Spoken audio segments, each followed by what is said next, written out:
ప్రస్తుతం ఉన్న కేకే మహేందర్ రెడ్డి గారు సిరిసిల్లకు న్యాయం చేయగలుగుతారా? రాష్ట్రంలో వాళ్ళ ప్రభుత్వం ఉన్నా కానీ ఆయన ఇక్కడ ఎమ్మెల్యే కాదు. ఆయన ఏ విధంగా మన సిరిసిల్లకు న్యాయం చేయగలుగుతాడు? ఇక సహజంగా అధికార పార్టీ ఏది ఉంటుంది నడుస్తుంది. ఇప్పుడు ఆయన కేటీఆర్ ఏం నడుస్తాయి? కేటీఆర్తో ఏం పనులు అవుతాయి? ఎమ్మెల్యే ఏం కాదంటారా? ఏం పనులు అవుతాయి? ఇప్పుడు సిరిసిల్లలో కానీ తెలంగాణలో కానీ కేటీఆర్ లేదు కదా. కేటీఆర్ చెప్పది ఏ పని కాలేదు. ఏ శాఖ అయినా కావచ్చు, ప్రతి శాఖలో ఆయన మాట్లాడాడు. ఇప్పుడు ఆయన ఏం కాదంటారా? ఇప్పుడు కేకే మహేందర్ రెడ్డి చెప్పింది ఏ పనులు కావు.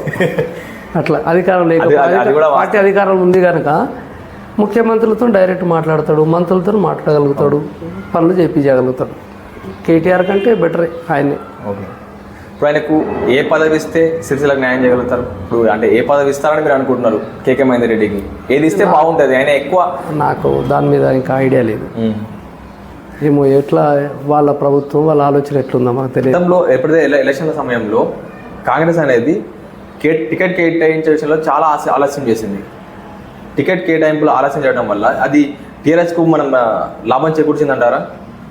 అంటే ఎలా ఫస్ట్ కేకే మహేందర్కి ప్రతి ఒక్కరికి తెలుసు ఖచ్చితంగా.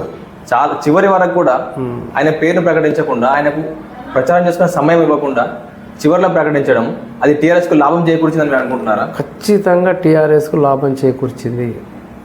అదేవిధంగా అధికారాన్ని ఉపయోగించి కేటీఆర్, కేసీఆర్ ఈ నియోజకవర్గంలో బీజేపీకి సంబంధించిన వాళ్ళని కూడా ఎక్కడో ఉన్న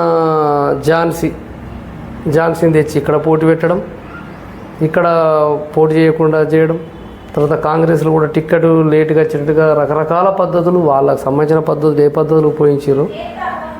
దానివల్ల అసలు కేకే మహేందర్ టికెటే వస్తలేదని ఒక ప్రచారం అవడం, అట్లాంటి వల్ల కూడా టీఆర్ఎస్కు లాభం జరిగింది. లేదంటే ఓడిపోయేవాడే, కేటీఆర్ ఓడిపోయేవాడు.